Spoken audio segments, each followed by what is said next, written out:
Assalamualaikum warahmatullahi wabarakatuh. Bismillahirrahmanirrahim. Wassalatu wassalamu ala Rasulillah Sayyidina Muhammad ibn Abdillah wa ala alihi wa sahbihi wa mawalahu ba'd. Rabbi shrah li sadri wa yassir li amri wa hlul 'uqdatam min lisani yafqahu qawli waj'alni waziran min ahli. Kita lanjutkan tafsir Maudhu'i. Insyaallah hari ini akan membahas surat Ar-Rum ayat pertama sampai 4. Judulnya Romawi, masa dulu, sekarang, dan esok. Kalau kita lihat realitas terjadinya peperangan antara Rusia dan Ukraina tanggal 24 Februari 22, kemudian judulnya kita harus jelaskan antara Rusia dan Ukraina, masa lalu, sekarang, dan masa depan kita. Judul ini sebenarnya diambil dari kalimat pertama Ar-Rum, kemudian kedua diambil kalimat min ba'di wa bihim. Setelah mereka kalah nanti akan menang. Kemudian ada kalimat min qablu, memang ada Rum sebelum kejadian hari kemenangannya dan hari kekalahannya. Dan wa min ba'du, ada bangsa Romawi menjadi harapan umat Islam masa depan. Ini kalimat-kalimat itulah yang dibuat itu. Kalau kita lihat misalnya Romawi kuno atau masa lalu, dilihat dalam sejarah, misalnya tafsir Sawi juz ketiga, dia menjelaskan bahwa Rum itu berasal dari suku moyangnya penghuni kampung itu, daerah itu. Siapa mereka? Itu Rum bin Is bin Ishak bin Ibrahim. Jadi Nabi Ibrahim itu punya anak Ishak dan Ismail. Ismail yaitu ke Ajam atau ke Jurhum, Asia, sedangkan Ishak yaitu menetap di daerah Sam, Palestina atau Syria. Nah, Ishak ini punya anak namanya Is. Is itu sebenarnya kembarannya Yakub. Jadi kakaknya lahir duluan itu Is dan Yakub belakang. Kemudian Is punya anak Rum, dan Yakub ya punya anak yang 11, di antaranya Yahuda. Ini sejarah Romawi masa dulu. Di dalam tafsir Ibnu Sawi dijelaskan bahwa Yakub orang yang santun, punya sifat syafaqah, santun dan sopan, sedangkan Is punya jiwa ego, sewenang-wenang dan hidup ingin menang sendiri. Sehingga saya lihat di dalam tafsirnya bahwa ketika sudah lahir, kata Is bingung begini, kata Is supaya Yakub kemarahannya itu, illam akhrij qablak wa illa kharajtu min jambiha.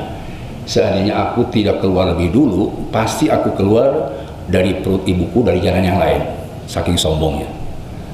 Maka itu dalam tafsir Nabi Yakub ini sayang kepada Is sehingga dia lahir belakang.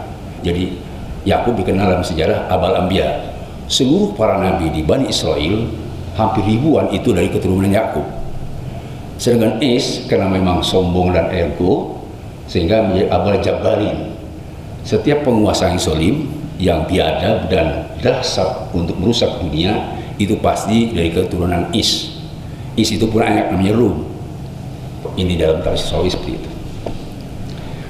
Kemudian kalau kita lihat asbab nuzul ayat ini, sebenarnya Imam Ibnu Katsir, Ibnu Sawi dan Soal tafsir sama. Apa kesamaannya? Bahwa terjadinya perang antara Persia dan Romawi. Dari Persia yaitu Raja Sabur, dia mengutus utusan panglima tertingginya adalah Sahrizad. Sedangkan dari Romawi yaitu dikenal Heraklius atau Heraklius, itu panglima tertinggi yang diutus yaitu Bunkhus. dekat. Di sini jelaskan fi adal ard. Ketika terjadi perang itu sebenarnya tidak jauh dari Romawi, itu saya sebut tadi di antara Sungai Dajlah dan Efrat atau Furat. Di situ terjadi perang. Nah, kejadian sebab perang itu kan semua ngambil posisi di mana tempat yang paling strategis. Tempat situlah jadi perang antara Romawi dan Persia. Kapan terjadinya? Di dalam sejarah terjadinya itu pada tahun 614. 614 itu sebetulnya baru 4 tahun Nabi diangkat menjadi Rasul. Sebab apa? Sebab pada waktu perang Romawi dengan Persia, yang menang itu Persia, dikalahkan Romawi, sehingga di Jazirah Romawi saat itu yang kemudian dikuasai oleh Persia, oleh Heraklius. Ya, umat Islam di Mekah ketika Romawi kalah itu tahun 614 merasa sedih karena Romawi itu di dalam sejarahnya adalah beragama Nasrani, sedangkan Persia yang pimpinnya itu Raja Sabur itu penyembah berhala dan patung serta menyembah api. Di dalam sejarah agama-agama itu ada dua agama, ada agama Samawi turun dari langit termasuk diklaim yaitu orang Nasrani. Yahudi juga mengklaim meskipun mereka bertuhan tiga di dalam sejarah agama-agama, tapi yang politeisme, ajaran politeisme bertuhan tiga itu menurut ajaran sejarah Islam tidak disebut agama Samawi tetapi agama Arodi. Tapi dalam sejarah agama Yahudi, Nasrani dan Islam itu agama Samawi, artinya langit, turun dari langit. Sedangkan agama Arodi yaitu hanya ciptaan manusia, itu Majusi dan orang-orang musyrik di Mekah. Ketika terjadi perang Romawi dengan Persia, umat Islam sedih karena masih satu Samawi. Itu. Bahkan dalam tafsir yang lain, Syekh Suyuti mengatakan bahwa Ar-Rum wa ahlu kitabin. Rum itu adalah Nasrani. Saya lihat di dalam tafsir Nasrani. Sehingga kalau kita lihat di dalam sejarah ada kerajaan Bizantium dan berpusat di Konstantinopel atau Konstantin, itu sebenarnya yang mengindikasikan bahwa Rusia itu sekarang adalah Rum. Kenapa? Karena Rusia itu ada gereja Kristen Ortodok di timur, sedangkan terjadinya sejarah berikutnya Romawi jadi klaim oleh NATO atau Amerika Serikat yang punya 12 negara dan sekarang sudah 30 lebih. Jadi mengklaim antara Romawi, apakah Romawi itu Rusia atau NATO, ini perdebatan para sejarah. Jadi Rum itu apakah Rusia atau NATO? Tetapi kalau kita tadi lihat indikasi di dalam beberapa tafsir yang bahwa Romawi itu adalah Rusia. Kemudian nanti akan saya jelaskan tentang asbab nuzulnya dulu. Asbab nuzul ayat ini tadi setelah terjadi perang, ya, nangislah para kaum muslimin kena kalah Romawi, kemudian riak gembira orang-orang musyrik. Sehingga di dalam sejarahnya ditulis oleh Ibnu Katsir juga sama bahwa nahnu naglibukum kama bat parus rumah. Kalau Paris rumah, kami pasti memenangkan peperangan kata orang musyrik dengan kamu. Sebuktinya Romawi itu kalah. Nah, setelah kalah yang gembira mereka, kemudian turun ayat ini, sedih kaum muslimin, dan pada kalimat berikutnya yaitu pi al-ardi tadi wahum mimba digolebim saya gribun. Nabi sampaikan setelah Romawi kalah, nanti beberapa tahun kemudian bakal menang. Setelah Rasul menjelaskan kepada sahabat turun ayat ini, Abu Bakar Siddiq keluar berhadapan dengan namanya Ubay bin Khalaf. Ada dua Ubay, bukan Ubay sini. Ubay bin Khalaf, ada Ubay bin Salul. Kalau Ubay bin Salul pemimpin orang munafik. Kalau Ubay bin Khalaf itu di Mekah. Jadi Ubay bin Khalaf ini ditemui oleh Abu Bakar Siddiq. Apa yang disebutkan Abu Siddiq? Jangan dulu gembira kamu perang Romawi kalah, sebab Romawi bakal menang beberapa tahun lagi. Bahkan disebutkan Romawi bakal menang 3 tahun kemudian. Kata Ubay bin Khalaf, bohong kamu. Kamu yang lebih bohong. Mengatakan Paris atau Persia bakal menang. Saya menyatakan bahwa Romawi bakal menang karena ada ayat Al-Quran turun. 3 tahun kemudian Romawi bakal menang lagi. Jadi bahasa Sunda cekcok, berebut di antara dua orang ini. Kemudian pada saat itu belum diharamkan kimar. Kimar itu undian atau taruhan. Ayo kalau begitu taruhan aja. Romawi bakal menang atau Persia? Kata Ubay bin Khalaf, Romawi bakal kalah. Saya berani mengeluarkan 10 ekor unta. Abu Bakar Siddiq juga, ya saya juga. Kalau Romawi menang, berarti saya harus menerima 10 unta dari kamu. Kalau Persia menang, saya keluarkan unta. Sepakat.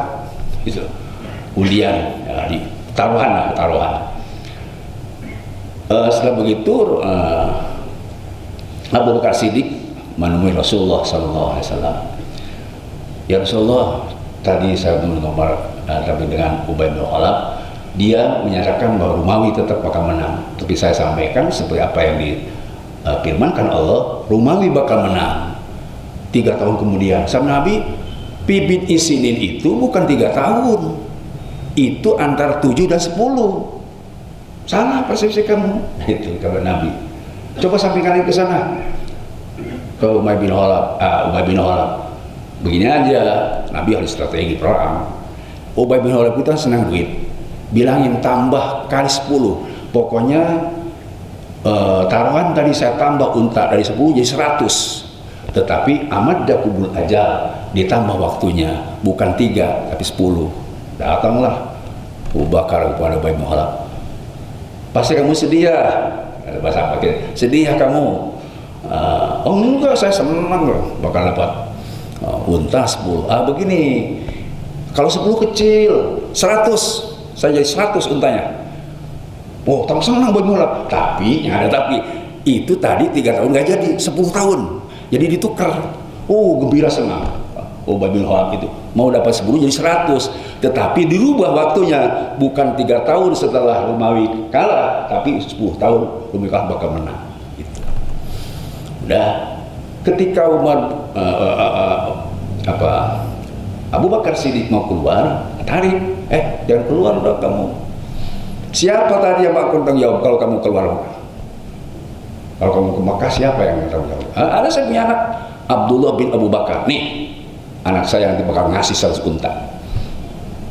Kata Abu Bakar Siddiq, kamu siapa yang akan mewakili kalau kamu keluar ke Makkah? Dia melihat seseorang yang dipercaya, lalu datang. Kata Abdullah bin Abu Bakar Siddiq, kamu berani taruhan? Oh iya, gak akan saya tinggalkan. Apa yang diputuskan oleh saya bayar. Panggil Abu Bakar, siap kamu bayar? Siap, saya bayar 100 unta. Kalau nanti Romawi menang 100 unta. Begitu. Maka terjadilah tahun 624. Setelah kemenangan Romawi berbarengan dengan perang Badar, maka dihitung kemenangan dari kalau dihitung dari 614 10 tahun. Tapi kalau dihitung dari 3 tahun berarti 2617 berarti hanya 7 tahun. Maka sab asinin au asasinin itu dalam tafsir. Menanglah Romawi tahun 624. Disitulah yaprohul mu'minun. Nah, kan ada taruhan tadi. Kemenangan itulah di tahun berbarengan dengan perang Badar.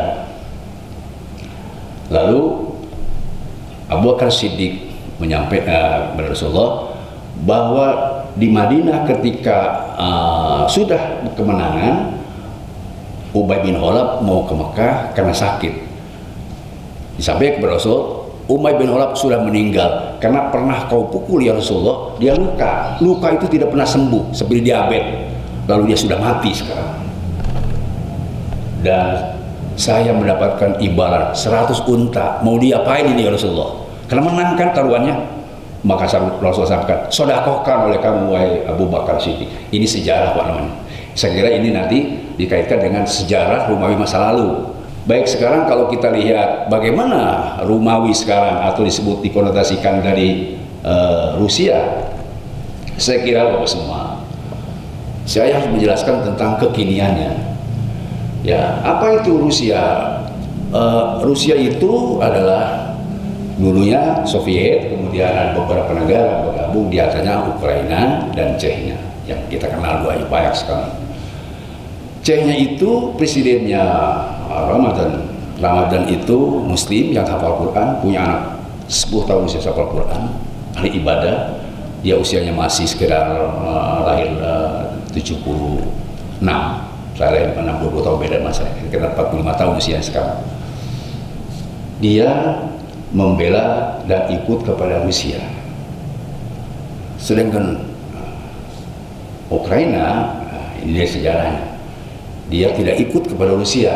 Tidak, kenapa? Karena ada kalau Ukraina itu presidennya Yahudi, sedangkan Chechnya Ramadan itu adalah Muslim.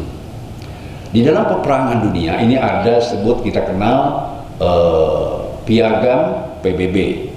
Piagam PBB itu ada pasal-pasalnya, Pak. Kalau di pasal 2 ayat 3 itu jelaskan begini. Setiap negara yang bersengketa itu harus diselesaikan dengan cara damai supaya tidak terjadi lembaga internasional kacau balau. Itu dalam pasal 2 ayat 3. Sehingga di pasal 2 ayat 4 itu ada dari begini. Integritas negara atau integritas negara yang punya kekuatan daulah yang disetujui oleh PBB tidak boleh ada yang mengganggu, tidak boleh menyerang. Itu pasal 2 ayat 4. Kemudian di pasal 51 itu jelaskan begini.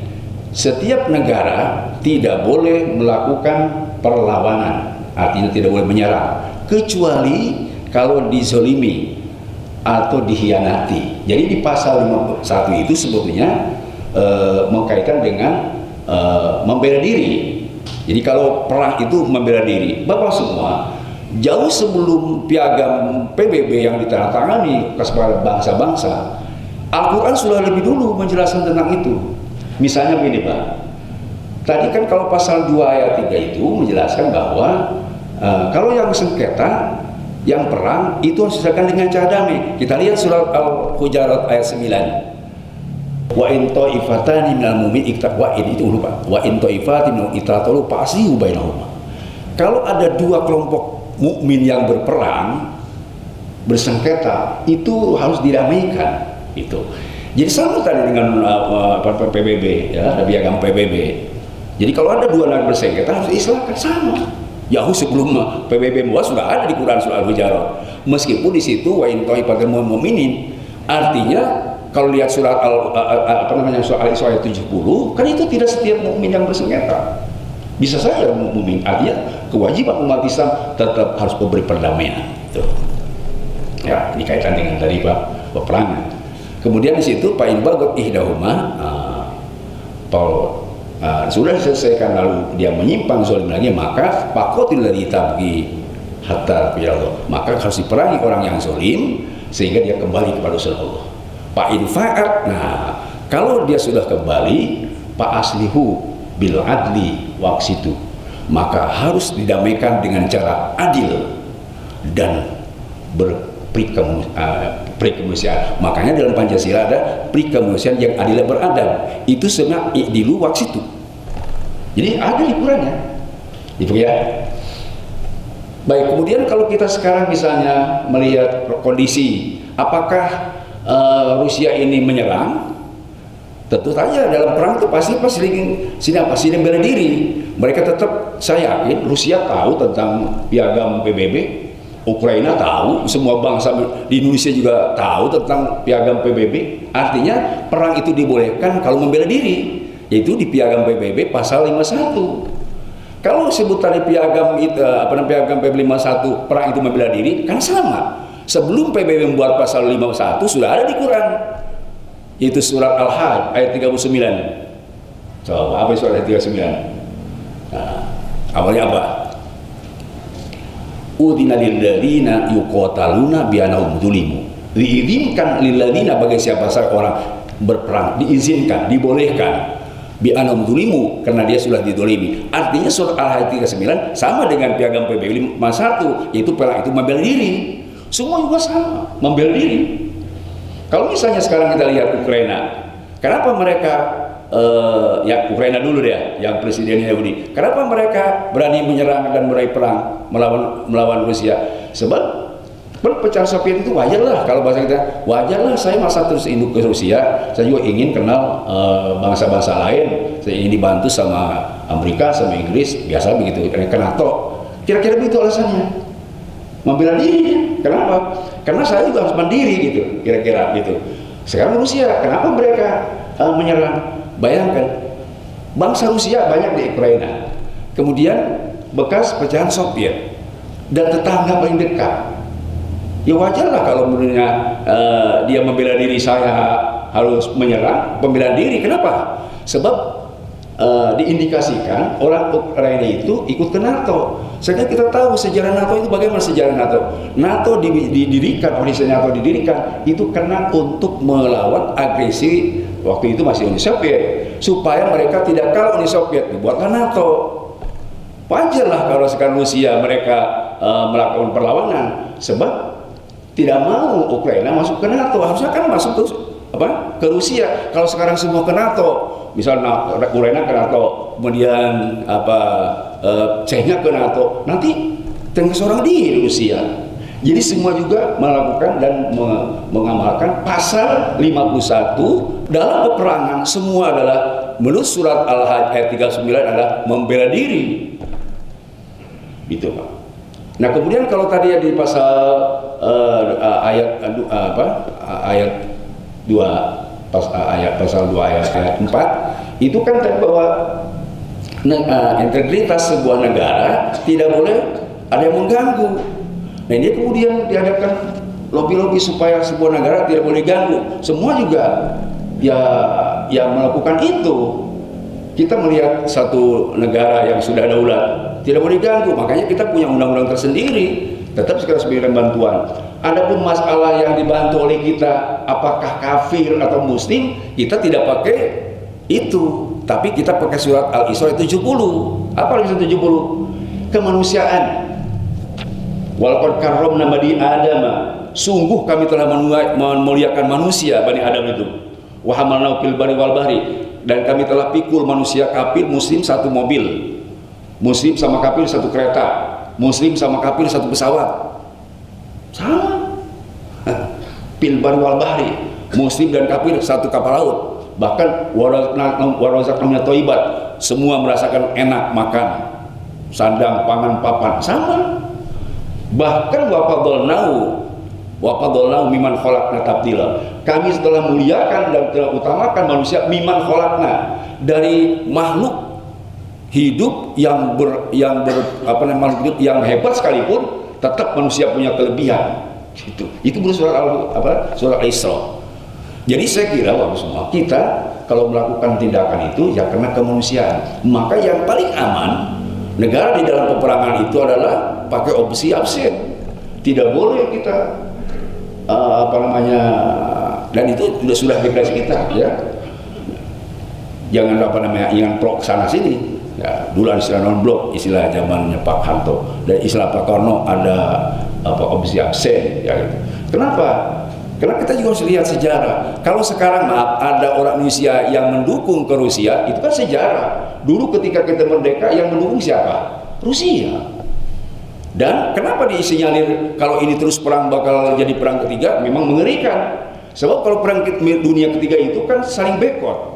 Jadi manusia nanti perang ketiga itu matinya kena lapar. Kalau sekarang misalnya kita mendukung Rusia, pasti NATO membekot kita, Amerika, Jerman, dan lain-lain.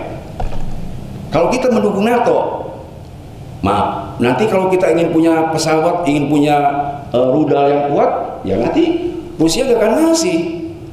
Nah, ini persoalan. Makanya yang paling aman adalah kita mengambil jalur absen, gitu. Yang paling aman. Kalau toh kita membela tadi kemanusiaan, ini saya kira tadi Rusia atau Rum masa kini. Saya lihat di tafsir Pak, itu ternyata Dajjal itu dalam kitab surat tafsir Qurtubi itu macam awal. Awar itu matanya sebelah buta, jadi hanya sebelah. Kalau bahasa Sunda bilang ceor. Kenapa? Ini ada konotasi tadi hanya memilih dunia, tidak akhirat, dan akan mengaburkan persoalan. Dikaburkan nanti oleh Dajjal, gitu. Ya, dikaburkan oleh Dajjal. Sebab apa?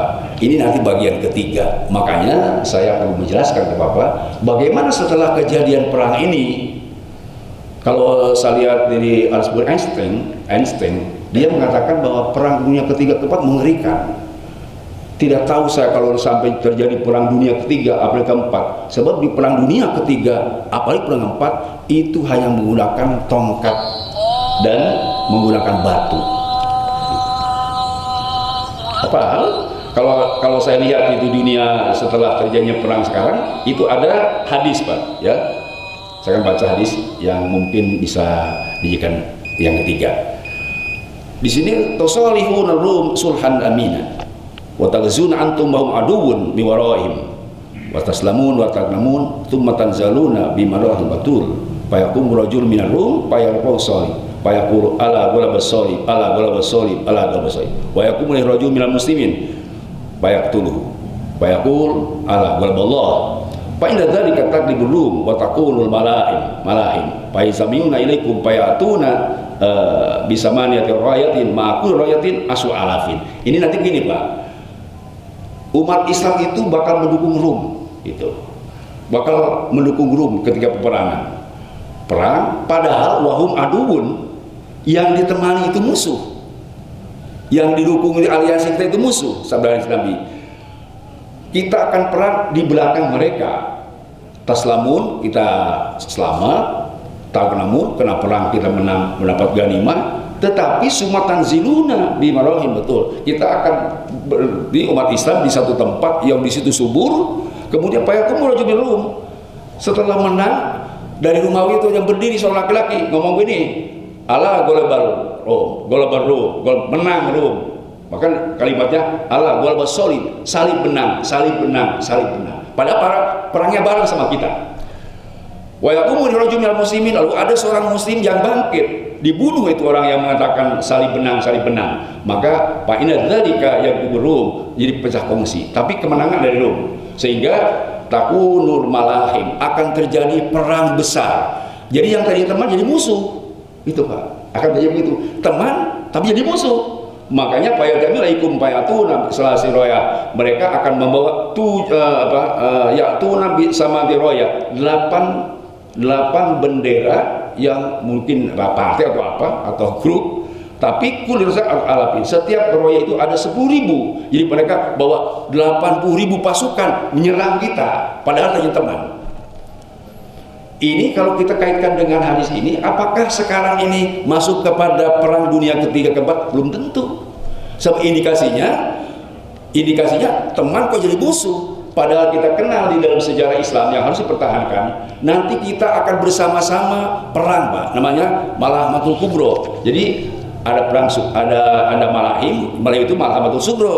Seperti tadi kita bersama ada Malhamatul Kubro. Malhamatul Kubro itu kita bersatu umat Islam melawan musuh. Setelah apa? Setelah nanti turun Dajjal. Dajjal itu bukan tidak turun sekarang. Kalau sekarang Dajjal yang ringan-ringan, Pak. Tapi nanti ada Masih Dajjal, disulap oleh Dajjal, itu semua yang baik jadi buruk, yang buruk jadi baik. Bakal terjadi begitu. Namanya fitnah, satu fitnah yang dahsyat. Nah, disitulah umat Islam bakal berkumpul nanti. Satu grup umat Islam dan tidak bisa dikadali lagi. Kenapa? Kalau kita ikut Rum yang maaf ya, misalnya sebuah hadis Nabi ini, maka jadi musuh juga. Kita nanti akan berhadapan dengan siapa berhadapan? Yaitu dengan Israel.